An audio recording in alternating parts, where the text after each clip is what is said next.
National equipment identity registrar সিস্টেমকে সাধুবাদ জানিয়েছে মোবাইল ফোন ব্যবসায়ীরা। তবে ব্যাগেজ রুলের আওতায় শুল্ক দিয়ে হ্যান্ডসেট আমদানির সুযোগ বহাল চান তারা।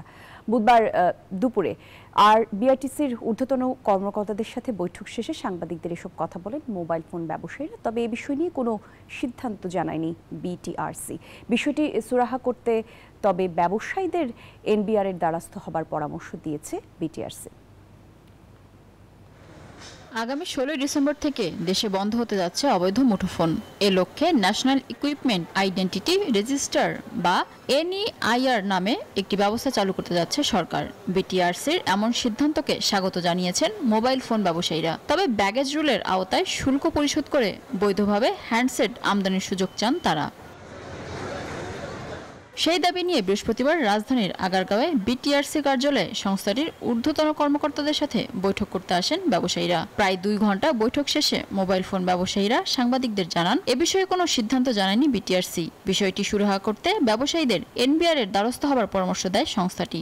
টানা তৃতীয়বার অর্জন করেছে দেশের সেরা সুপার ব্র্যান্ড স্বীকৃতি বসুন্ধরা টিস্যু। আমরা একটা ইন্ডাস্ট্রির অংশ। সো এখানে যখন এই নতুন এই নিয়মটা বাস্তবায়ন করেছে, আমরা সবাই এই ব্যাপারটাকে আসলে ওয়েলকাম করছি। সো এটা হওয়া উচিত, সব কিছু একটা সিস্টেমের আওতায় হওয়া উচিত। সমস্ত নিয়মকানুন আমাদের জন্য সহজ করেন এবং সকলের জন্য এই অবাধ বাণিজ্যের যুগে আমরা এই ব্যবসাটাকে অবাধ করে দিন, আমরা যাতে সকলে ব্যবসা বাণিজ্য করতে চাই। এছাড়া মোবাইল সেটের ওপর আমদানিতে 57% প্রযোজ্য ভ্যাটে মোবাইল ব্যবসায় ধসের আশঙ্কা করছেন হ্যান্ডসেট ব্যবসায়ীরা। তাই ভ্যাটের হার যৌক্তিকীকরণের দাবিও জানিয়েছেন তারা। সেই সাথে এলসি খোলার পদ্ধতি সহজীকরণের দাবি জানান ব্যবসায়ীরা।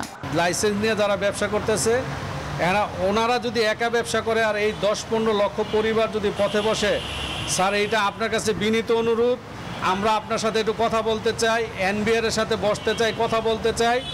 আমাদের ট্যাক্সটা যদি আপনি এই বৈষম্যটা দূর করে দেন, আমরা ট্যাক্স দিয়ে মাল এনে বৈধভাবে ব্যবসা করতে চাই। মূলত স্থানীয় মোবাইল শিল্পকে উৎসাহিত করতে নতুন পদ্ধতি চালুর সিদ্ধান্ত নিয়েছে অন্তর্বর্তী সরকার। মিনা ফেরদাউস, নিউজ 24, ঢাকা।